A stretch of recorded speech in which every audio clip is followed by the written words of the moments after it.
Okay, so now that I've told you about my hoop dreams, let's talk about how coaching and teaching are the same thing and can be utilized with technology leadership.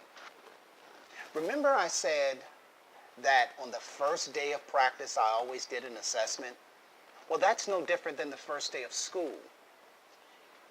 When you have new students come in for the first day of class, it's probably a good idea to assess them, to find out where they are skill-wise with regard to the subject, whether it's math or science or biology. And we can use information or data that's collected via your school district's assessment system. You can pull their test scores. But test scores only tell part of the story. It only tells you how they're doing academically. But there are other challenges that we have to face. I often ask teachers two questions with regard to technology.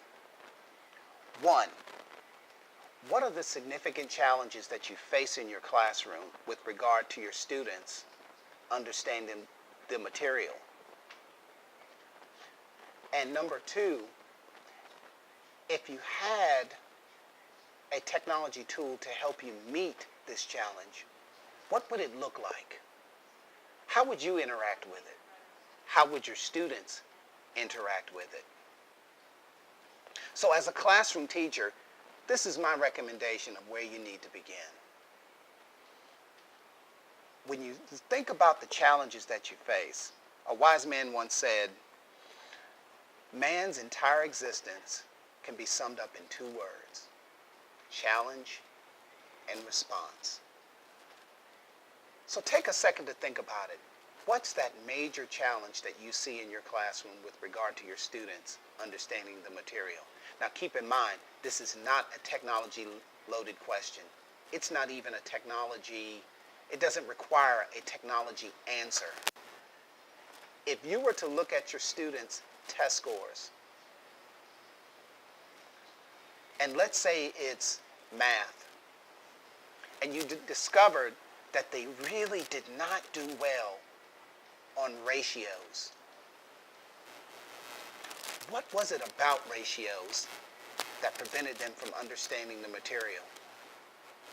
Maybe it was the fact that they couldn't visualize it. That's the key term we're looking for, because that's the challenge. How do you, as a technology leader in your classroom, visualize ratios? How can you use technology, what technology is available to better visualize ratios?